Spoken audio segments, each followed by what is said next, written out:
Hello, today we're going to spend some time taking a look at the scientific method. Psychology goes about trying to develop a better understanding of human nature by asking questions and then answering them primarily through the use of the scientific method. I imagine you are already familiar with the scientific method from other courses you've taken, but as you know, it usually starts out with a theory. A theory, of course, is a set of ideas that try to help us to better describe, explain, and possibly predict behavior when it comes to psychological theories. And based on that theory, we develop a hypothesis, which is a kind of a prediction that we make. And then we develop a research method or select a research method really that we're going to use to test that hypothesis.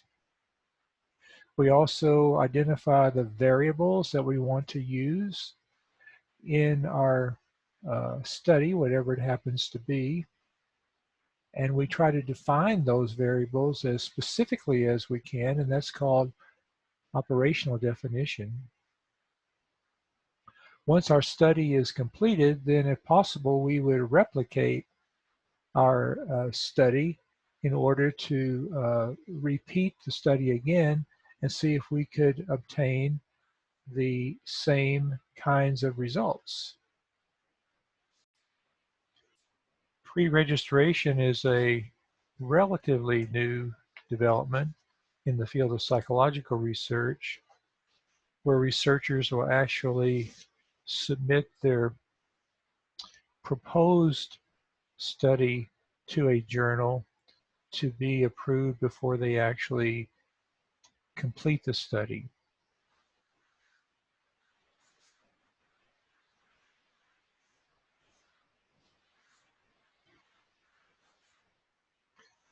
There are several different kinds of research methods that the psychologists use.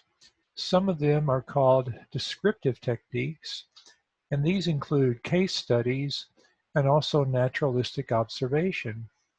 Case studies involve an in-depth examination of an individual or perhaps a group of people. One person who's well known for case studies is Sigmund Freud, the famous Viennese psychiatrist who developed psychoanalysis. He did in-depth case studies of his patients and then published papers based on his treatment of his patients and used this experience to help him develop his theory of psychoanalysis. Naturalistic observation is when we go into the natural environment of the people or sometimes animals that we're studying, and we make observations of various aspects of their behavior. A good example of naturalistic observation would be the work of Jane Goodall, who studied primates in their natural habitat. Naturalistic observation is able to describe behavior, but it really can't explain why the people or animals that are being studied do the things that they do. Another type of descriptive technique is a survey. We have all completed surveys at one time or another, perhaps on the internet, maybe in a magazine, maybe someone walks up to you in a mall and asks you to complete a survey. Uh, Surveys involve asking you questions in an effort to gain a better understanding of your beliefs, your preferences, your behavior, uh, how you would evaluate maybe a product that you've used, those kinds of things. Surveys can sample many different areas of interest.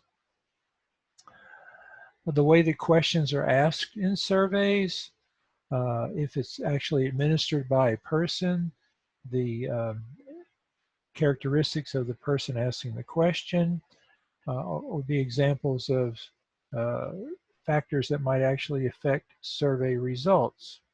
For example, if a teenager is being asked questions by an older adult, perhaps it would affect the kind of answers they would give to the questions depending upon what's being asked about than if the questions were asked by another teenager or perhaps a young adult. With surveys, it's important to try to do a random sample where you ask questions of people who, as much as possible, represent the larger population that you're hoping to make generalizations about based on your survey results. Another research method often used in psychology is correlation. In correlation, the researcher looks at the relationship between two variables in an effort to determine if, as one variable changes, does the other variable also change, and does it change in the same direction or in the opposite direction? In a correlational study, when you obtain a positive correlation, that means that both variables are moving or changing in the same direction. And if you obtain a negative correlation, it means the variables are moving in the opposite direction. That is, as one increases, the other decreases. In a correlational study, the correlation can range from a minus 1.0 to a positive 1.0. In psychological studies, correlations around 0.7, 0.8 would be pretty high correlations and would suggest a probably significant relationship between the two variables, as one is increasing and the other is either increasing or decreasing, depending upon if the correlation is a positive correlation or a negative correlation. One thing that is important to remember about correlation is that it does not or cannot determine if one variable causes another variable. It can only help us see if two variables are related to one another, but not if one variable can actually cause another variable. Here's a good example for us to consider. Studies have found a correlation between depression and low self-esteem. Not surprising, but generally those studies have found the more depressed people are, the lower is their self-esteem. So, does that mean that there is a positive or negative correlation? As depression goes up, self-esteem goes down. The variables are moving in opposite directions. That would be a negative correlation. We were saying that correlation cannot determine causation, however, and this slide helps us to understand that a little better. And the reason why correlation cannot determine causation is because there are always other variables that could affect the variables that you are studying. And in this example, it is possible that low self-esteem could cause depression. It's also possible that depression could cause low self-esteem. And it's possible that some other third variable or other variables could cause both low self-esteem and depression. Examples given here are distressing events or biological predisposition.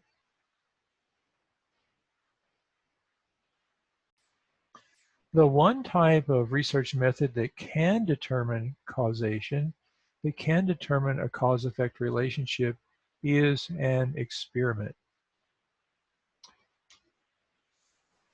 To understand experiments, why don't we just take a look at an example of one? Let's say that someone develops a new drug for the treatment of depression, and they gather a large group of depressed individuals, and they divide them into two groups. One group gets the drug, the other group gets a placebo. You measure their levels of depression before the study begins and after it's completed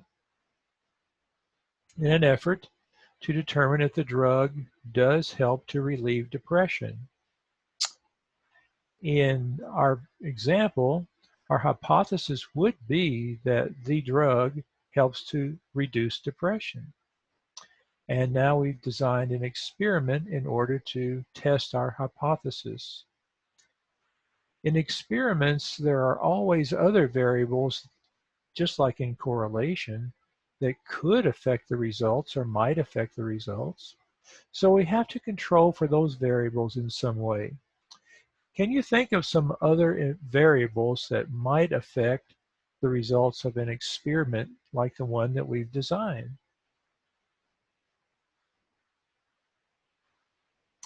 Well, let's see if we can think of some. Perhaps the genetic makeup of the participants. Perhaps if some of them might be abusing alcohol or other drugs. Maybe the levels of stress in their lives, and various other variables we might identify. Well, it's pretty much impossible that we could control for each of those individual variables. But one thing we could do is randomly assign the participants to either the drug group or the placebo group, that is the experimental group or the control group, hoping that the effects of those various other variables that are called confounding variables or extraneous variables could be controlled for. And that's why random assignment is used. So with random assignment, we randomly assign the participants to the two groups, and then one of them becomes the experimental group. In our example, it would be the group of individuals who get the drug, and the other group would become the control group. In our example, the group that gets the placebo. Why would we want to use a placebo in our study?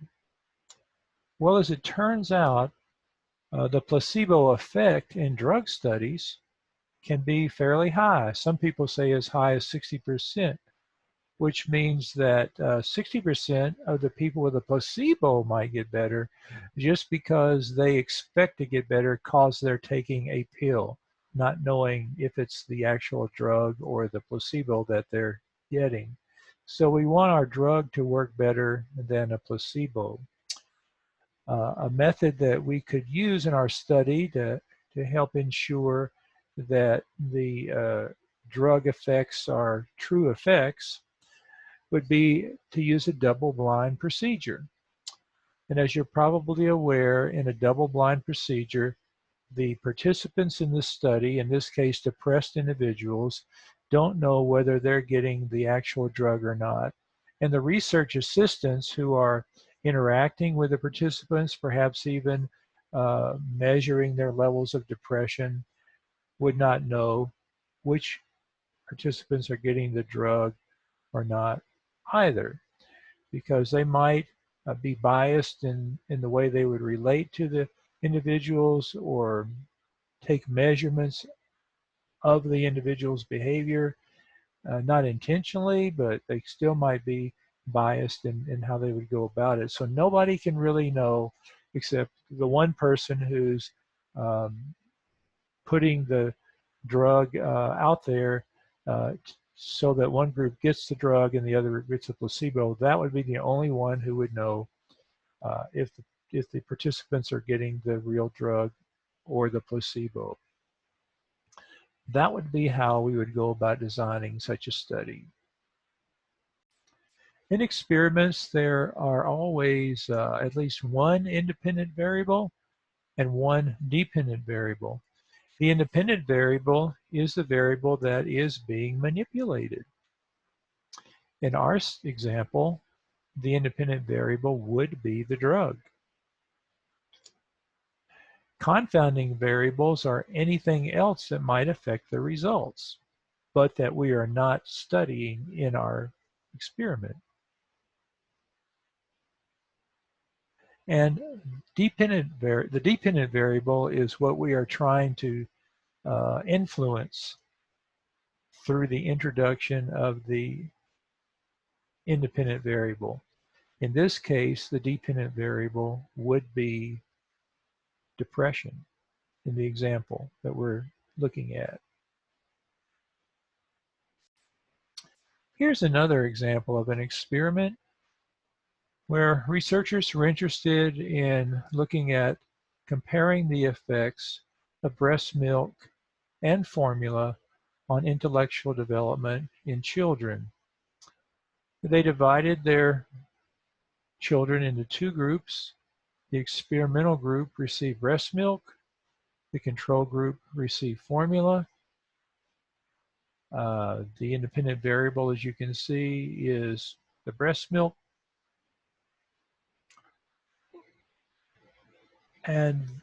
Or formula, and the dependent variable then is their score on an intelligence test at a later time in their life at the age of 8.